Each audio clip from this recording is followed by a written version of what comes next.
Came home sick early from work and caught my parents helping themselves to my house, so I called the cops and then. I never expected my own family to make me feel like a trespasser in my own life. But that's exactly what started happening the day my brother got married, and everything around me shifted like furniture after a storm. My name's Savannah, I'm 37, and I live in Flagstaff, Arizona. I've spent the last 15 years climbing through every branch of the corporate tree until I made it to where I am now, director of operations at a wellness company that sells clean sports nutrition across the Southwest. People ask me all the time why I'm not married, like there's some secret flaw hiding under my clothes. The truth is far less dramatic. I like my independence, I love my work, and I don't want to build a life just for the sake of saying I did. I've dated, sure. I've even had 1 or 2 relationships that might have gone further. But when I looked at what I had, the career I'd built, the peace in my home, the ability to do what I wanted with my time, I never felt like I was missing anything. 2 years ago, I finally bought a place of my own. It took me nearly a full year of looking, weighing neighborhoods, dealing with pushy agents, and chasing down financing, but I finally landed a house that felt like it belonged to me the moment I stepped through the door. It's got 3 bedrooms, a sunlit kitchen, a tiny patch of yard that somehow still manages to bloom each spring, and it sits in a quiet part of town close enough to the company that I can walk when the weather's right. It's not a mansion or anything, but it's mine. Every tile and beam was paid for by me, and I worked my ass off to make that possible. So when my younger brother Riley announced he was marrying Jasmine, his girlfriend of 3 years, I felt genuinely happy for them. Riley's always been a little more dependent than I am, but he's a good guy with a big heart. Jasmine seemed nice enough the few times I saw her at family dinners. She was polite, always asked me about work, laughed at my dad's bad jokes, and made sure Riley stayed on time for everything. It was easy to like her at first. That changed later. They got married in 2022 in a modest ceremony up in Sedona. It was small, charming, and completely stress-free, which is rare, considering how our family normally gets when there's a wedding involved. I gave them a check for $18,000 as a wedding gift. It wasn't a spur-of-the-moment gesture. I saved for it, knowing it could help them start out without financial pressure. And even though no one really acknowledged how big of a gift that was, I didn't expect them to. I did it for Riley, not for applause. After the honeymoon, they moved into a 1-bedroom apartment that technically belongs to our parents. It's old but decent, right near the edge of Scottsdale, and they weren't charged rent. Not even $1. I covered their utilities, gas, water, electricity, because my mother asked me to, and I didn't think twice about saying yes. Helping family felt like the right thing to do. I didn't realize, at the time, how quickly that generosity would be twisted into an obligation. For the first few months, everything felt normal. We still did our Sunday dinners at my parents' place, still sat around the same chipped wooden table we'd eaten at since middle school. Jasmine would ask about my work, tell me about their wedding photos, mention baby names they liked. At some point, though, I started noticing little changes in her tone. Subtle things, like how she would say, "It must be nice to have room to breathe," while sipping wine at the dinner table. Or how she once looked around the crowded living room of my parents' house and said, "Some people really luck out when it comes to square footage." At first, I thought I was imagining it. Maybe I was being sensitive. Maybe she wasn't talking about me at all. But those little comments kept coming, and they always came after a sip of wine or a shared glance with Riley. Then my mother started echoing them. Casual remarks about how empty my house must feel, about how lonely it must be without anyone else living there. My father didn't say much at first, but he started joining in with his usual half-smile, adding things like, "You ever think about renting out a room?" Sweetheart. It didn't stop there. Jasmine made a point, every single dinner, to talk about how tight things were in the apartment. She'd lean forward and describe how the baby, oh yes, I forgot to mention, she started hinting at children within weeks of the wedding, would need more space to crawl, and that there just wasn't enough room for a growing family.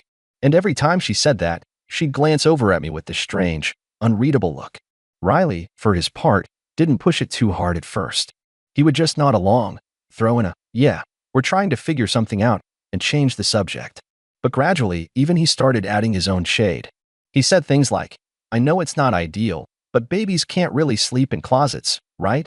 while nudging Jasmine and laughing. I wanted to laugh too, but it didn't feel like a joke. The worst part wasn't even their comments, it was my parents' reactions. They nodded, they smiled, they agreed. No one told Jasmine to cool it.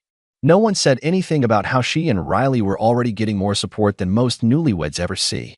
Instead, my mother would say things like, You know, Savannah, family makes sacrifices for each other. Or worse, that house has too many empty rooms for one person to be rattling around in. I stopped responding to those kinds of comments altogether. I wasn't going to start a scene during dinner, and I didn't want to turn my brother's new marriage into a battleground. But I could feel something shifting underneath the surface, something slow and ugly. It was like everyone had decided that my success was a resource for them to manage, not something I had earned. 3 months after the wedding, the subtle tension that had been quietly building finally cracked into something far more deliberate.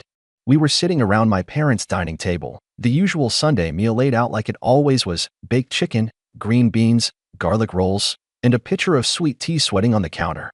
But there was an energy in the room that didn't feel right, and I felt it the second I walked in. My mother was fluttering between the kitchen and the table, humming louder than normal, and my father couldn't stop grinning like he'd just won a prize he didn't deserve. Riley looked nervous but proud, and Jasmine looked like someone who'd rehearsed a speech and couldn't wait to deliver it. She kept glancing at my parents, then at her plate, then at me. We hadn't even touched our food when Riley cleared his throat, reached for Jasmine's hand, and said they had some news. I knew what was coming before the words left his mouth. Jasmine beamed like a lottery winner and said, "We're having a baby." My parents broke into tears on cue. My mother threw her arms around Jasmine, nearly knocking over her glass, while my father slapped Riley on the back and told him he was finally a man. I smiled and congratulated them, and I meant it. I really did.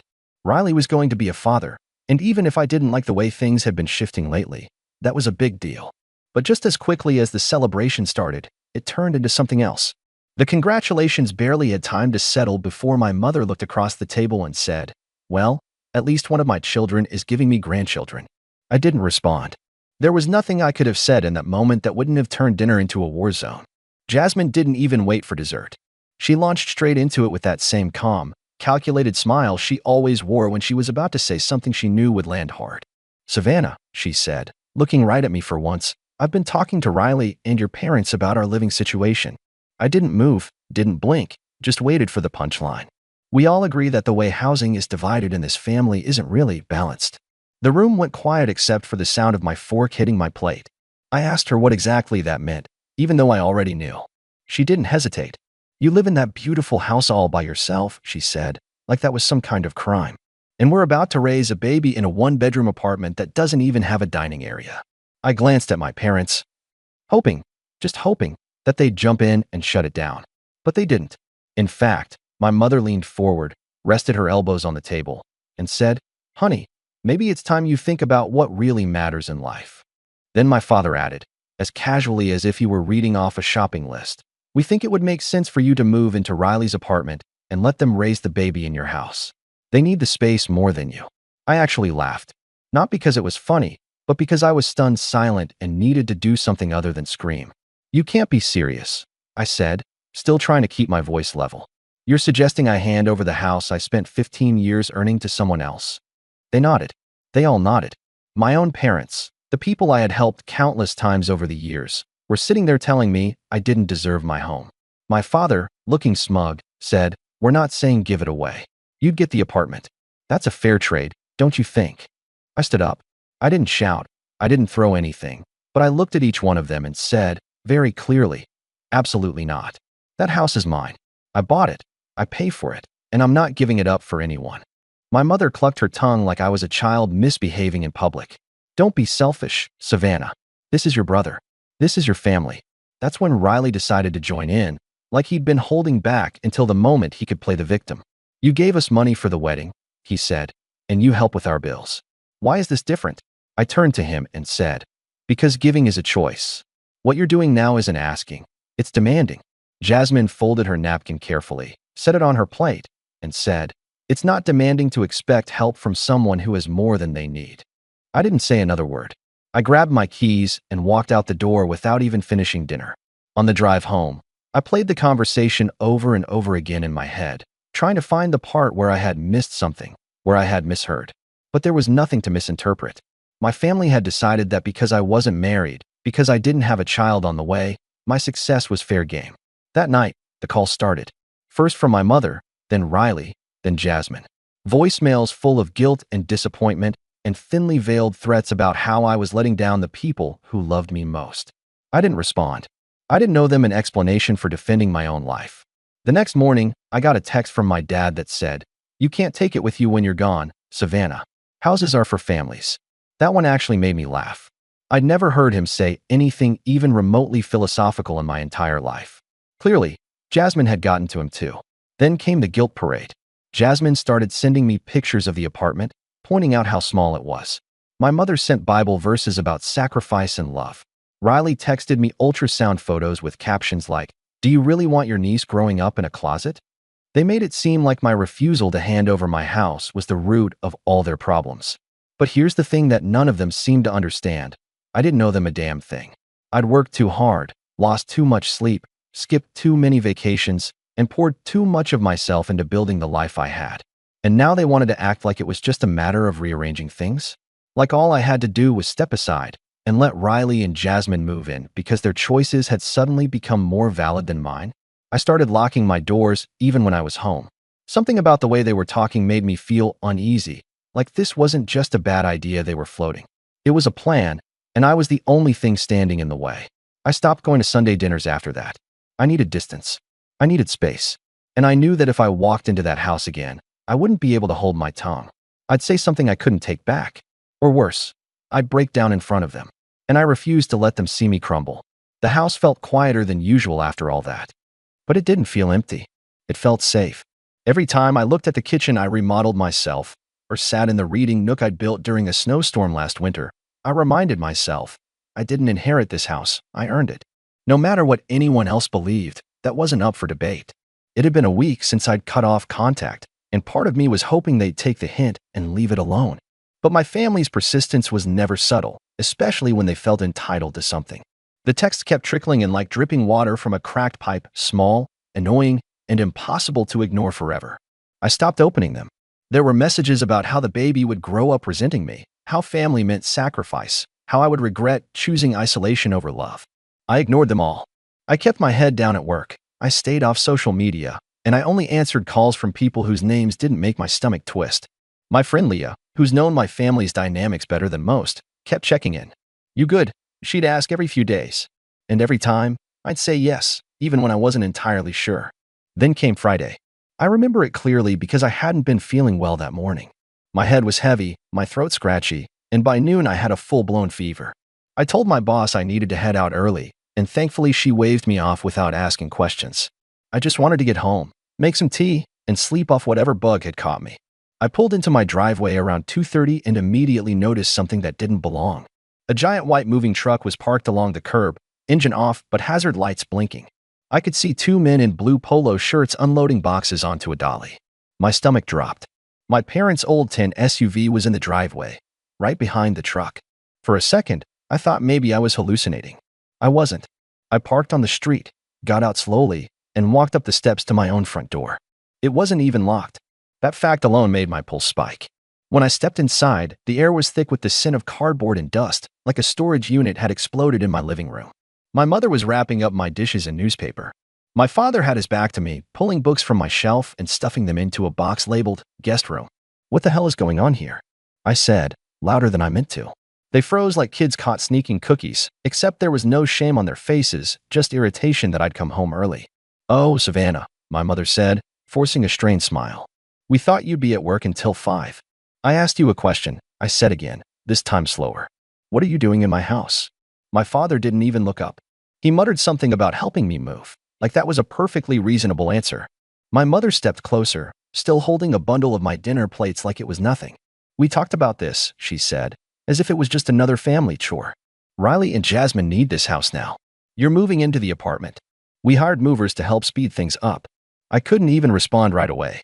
I just stood there, feeling my pulse in my ears and the heat rising under my skin. "You hired movers to pack up my house without telling me?" I asked. My father finally turned around, holding a box of my framed photos like it belonged to him. "We all decided this was for the best," he said, as if my voice had never been part of that decision. "I already told you I wasn't moving," I said, louder this time, struggling to keep my breath even. "I told you that a dozen times." "Well, you weren't being reasonable," my mother said, as if that justified every violation happening around me.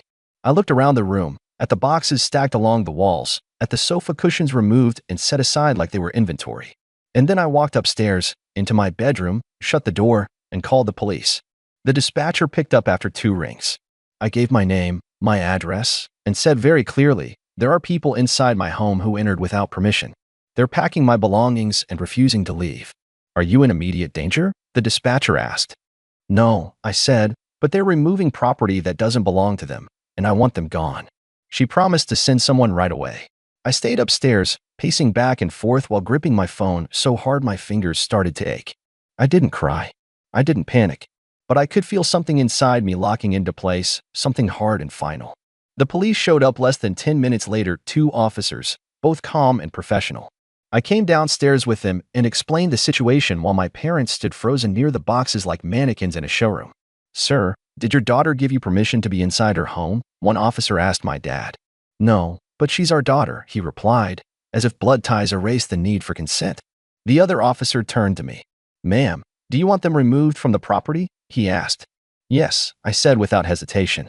And I'd like to press charges for unlawful entry. That's when my mother started shouting. You can't do this, Savannah. We're your parents. She tried to grab my arm, but the officer stepped between us. My father, always one to keep control, lost his cool. This is ridiculous, he shouted, pushing a box aside. You're siding with a selfish woman who doesn't understand family. And just like that, he swung his arm toward one of the officers. It wasn't much of a hit, more like a flailing gesture, but it was enough. They cuffed him right there in the middle of my living room. My mother kept shrieking, her voice rising into something animal. The movers stood awkwardly in the doorway, one of them asking if they should still take the boxes or put them back. Put everything back exactly where you found it, I said. And send the bill to whoever hired you. They nodded, clearly eager to get the hell out of there. Once my parents were escorted outside, I stood alone in the silence, my house half unpacked like a crime scene frozen mid-theft. I sat on the kitchen stool, ran my hand across the smooth granite counter, and felt the weight of what had just happened settle onto my shoulders. 2 hours later, my phone rang. It was my mother, calling from the police station. Her voice was thick with disbelief, like she still couldn't wrap her mind around the idea that consequences applied to her. Savannah, you need to fix this, she said. We were just trying to help you move. You can't be serious about pressing charges. We're your family. I let the silence stretch. Then I said, you broke into my home. You tried to take everything I built. I'm not fixing anything. You're destroying this family, she said, her voice rising. If you go through with this, don't expect forgiveness.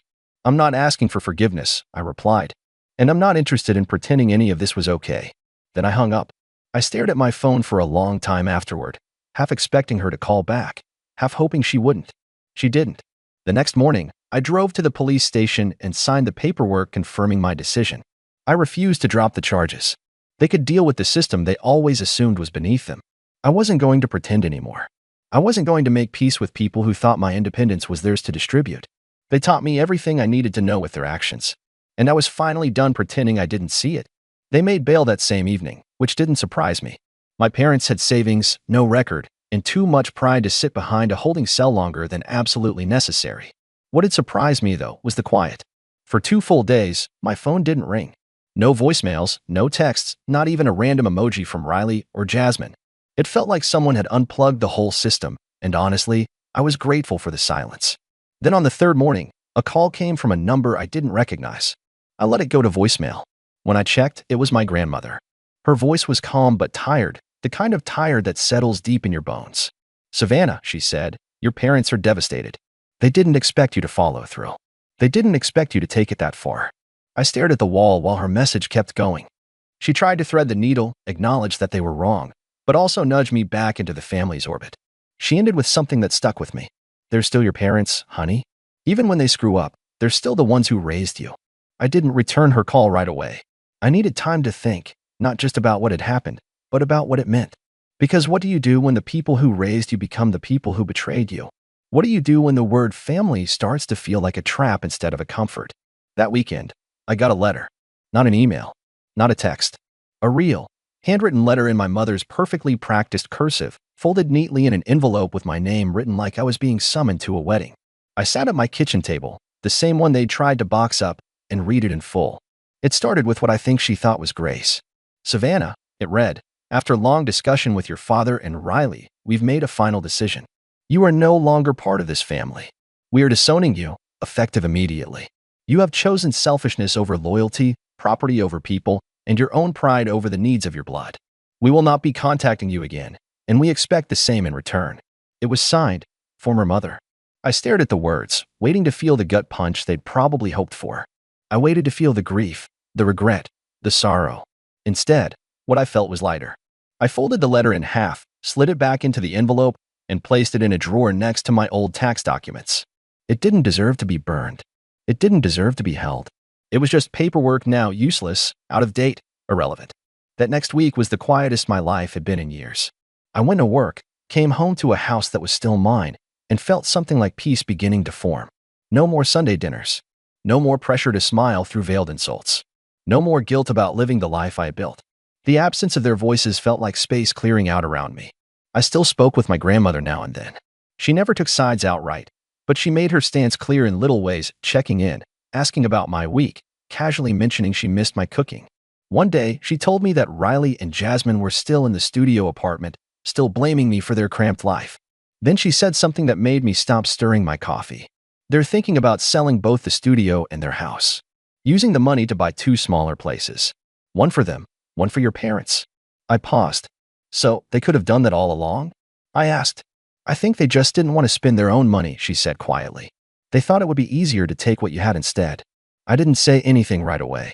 I just let her words hang in the air like dust motes in the morning light. She was right. They didn't want a solution. They wanted a shortcut. And I was supposed to be the road they walked over to get there. A few days later, Leah and I grabbed drinks after work, and I told her everything. I wasn't expecting much of a reaction, but she slammed her glass down so hard it startled the table next to us. You realize they were planning this for months, right? She said.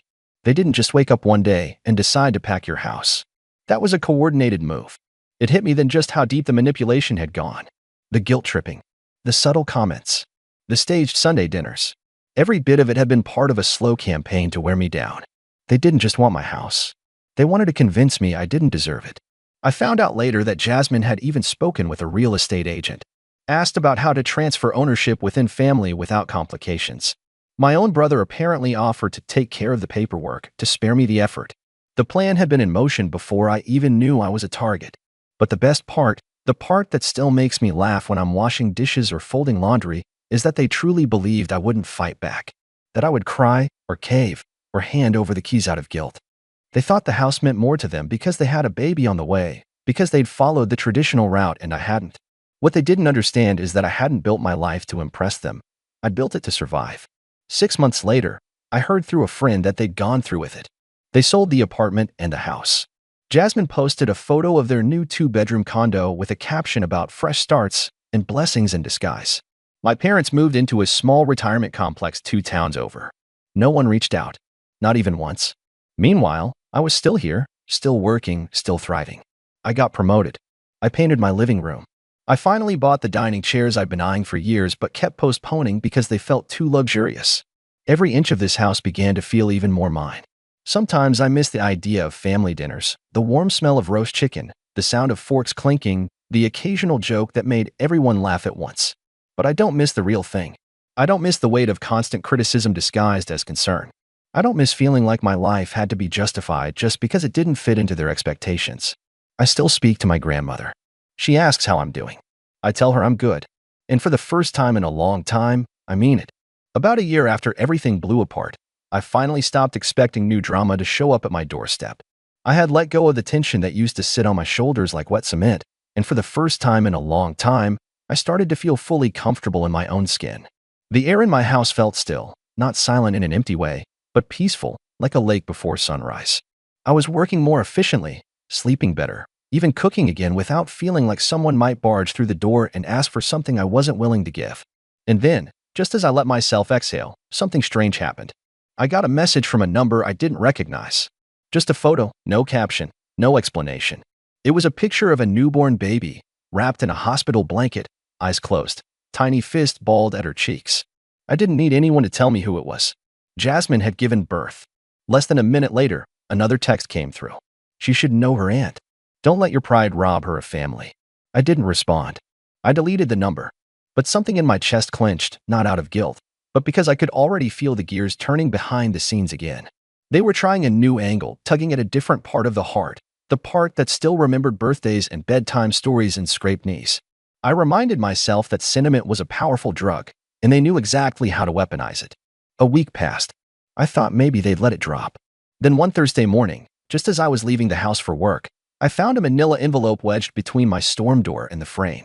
It was thick, official-looking, with my name typed across the front.